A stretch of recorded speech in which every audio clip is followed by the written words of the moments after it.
Okay, so here we are at part 3 in the series of videos. I think I'll do 4.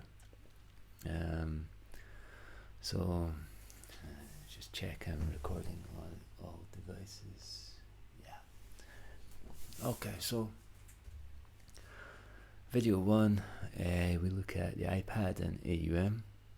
Video 2, we introduce the sequencer. And for this video I've just added a couple of synths. So you're going to hear the Dreadbox Typhon doing this. In a minute, let me just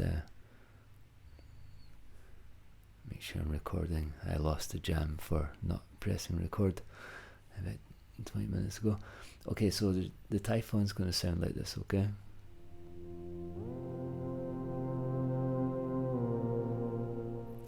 And what else we got going on here? We're using this Bleece Megalith again because just for some continuity. But this,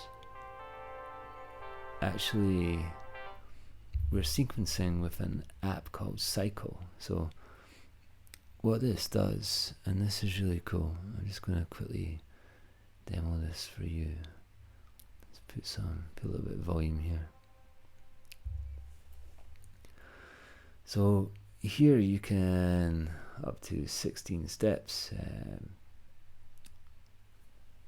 put pulses in places. So let's do.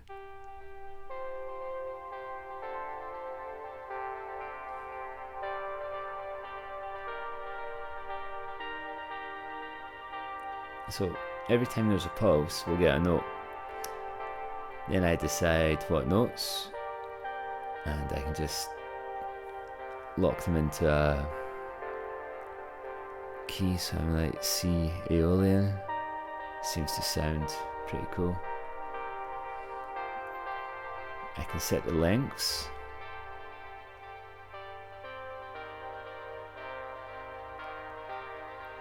And we can have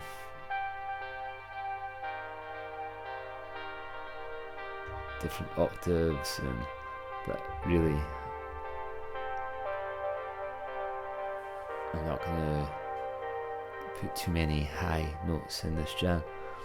But the nice thing about this is all of these things you can drag out the length, so they don't all need to be the same.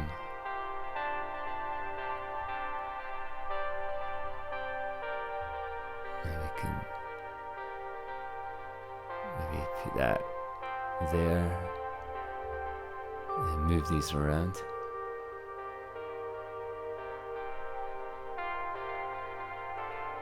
I find that all combinations of everything sound kind of cool, especially when you're just using something for melody, you know. It's not like a bass has got to hold it all together. So yeah, so I'm using this app, and you can add lots more stuff to the stack, and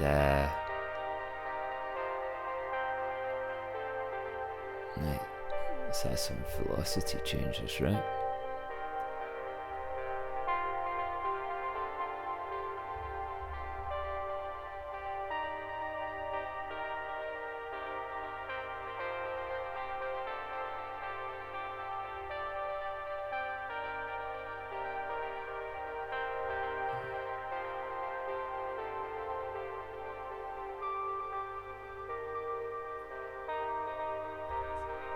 And it's just going to run through all of those things, but as you can see, they're not lined up. So I don't know, it's just good for variation. And we got the peak going on here as well. So I think let's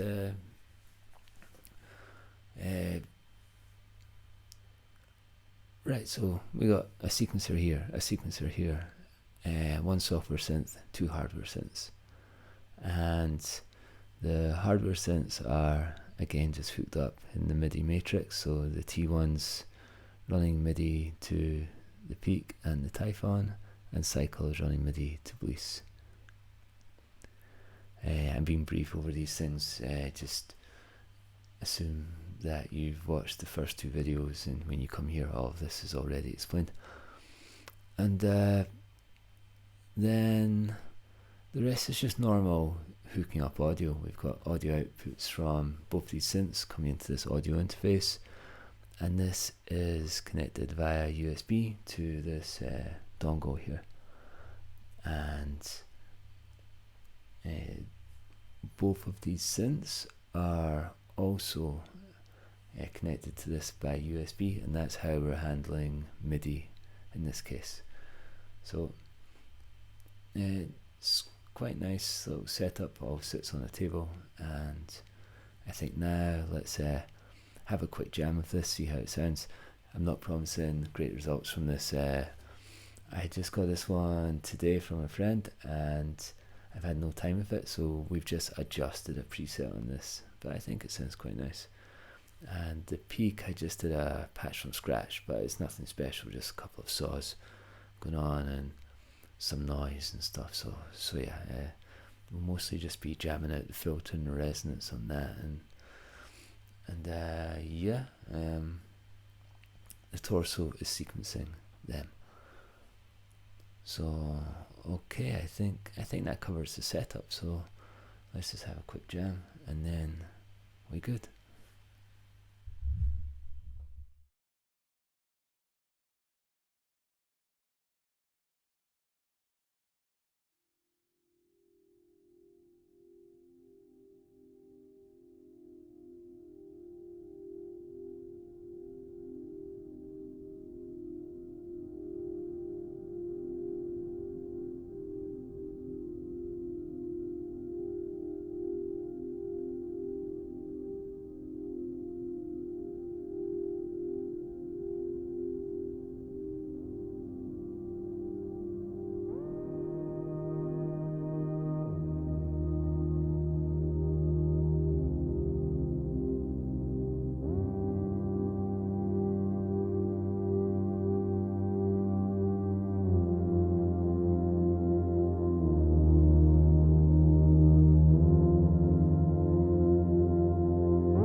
Okay, so I think that was fine. You just never know how these things are gonna kind of play out.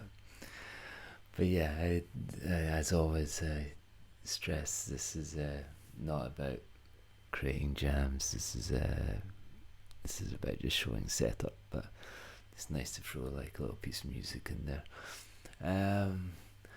Okay, for this video we're good. There's nothing more to say. You can add anything to this. This will sequence it, you know. This will process the audio, it will do all the stuff, but throwing this in the middle of a setup totally works. And one note on our workflow, which I've used in the past, which has been quite nice actually.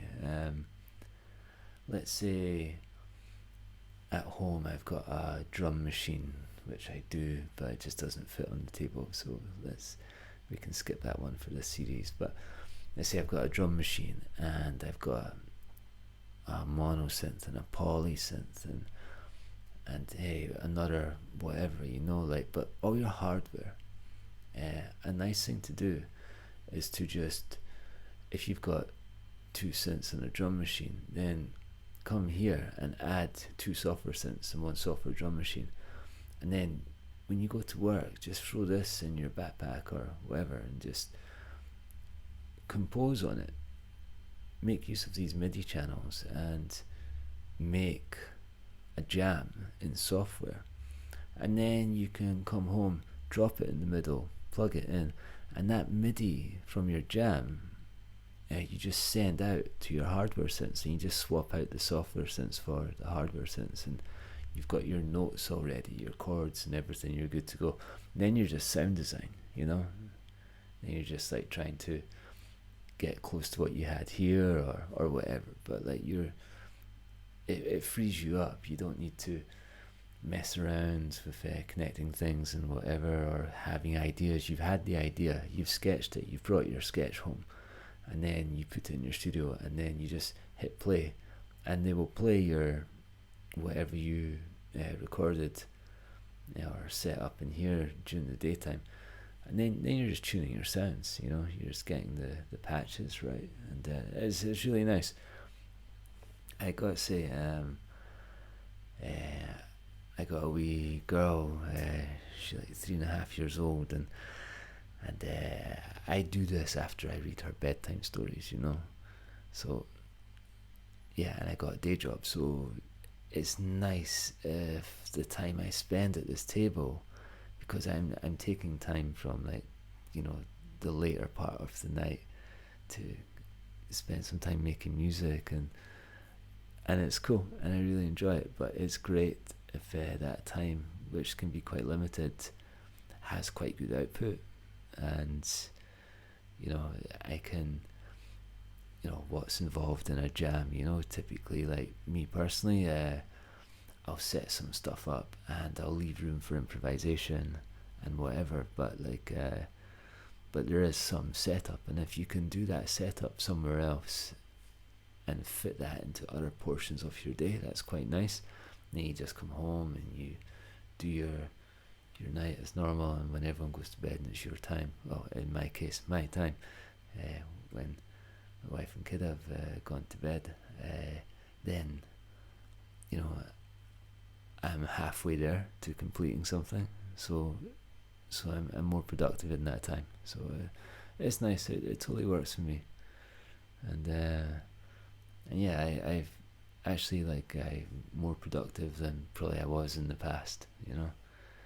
It's amazing how long you can, like, spend on a track and agonize over 8-bar loops and trying to perfect the most minute detail. But actually, if you just throw it all on the table and hit go and just start tuning the sounds and just working with the dynamics, and just, like, you know, like, you've seen some of my process. It's just like, oh, that sounds cool, oh, that's nice, oh, let's swap this, or well, just like, I used to really care about things like, you know, everything having its own very precise place in a mix and stuff, but actually just it doesn't need to be so rigid. You know, you can get some real nice results just from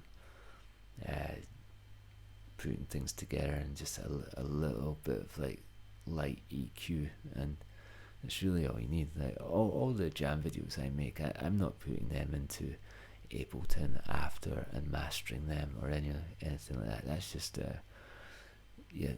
I'm not trying to be a professional musician here, you know. It's okay if it sounds good to me, then that's good enough, you know. And I make this music for me, so if I'm happy with it, then job done. And so maybe my bar is quite low. I don't know, but yeah, once the jam's done, I tend to just like, you know, just make a little upload, send it up to YouTube. I enjoy that stuff. I enjoy how I can post videos on Reddit and chat with the community, and it's cool. It's part of the fun for me. But yeah, for sure. You know, I'm not like plotting automation points on a timeline or any of that stuff. No. So yeah, this personally, this workflow is quite nice for me, and yeah, I don't know. I feel like there was probably not so much to really share on a knowledge level in this video, but I just wanted you guys to see this table growing. But the next video, I'm going to focus to a device that I have that we haven't used yet, and that's the Electron Syntact. And what I do in that video will be applicable to the Digitact also. I'm just going to show you another really nice mobile setup using this, and yeah, then I think that will wrap it up. Anyway, this has been fun, and I'm going to crash, but yeah, I'll see you guys in the next video. Okay, thanks, bye.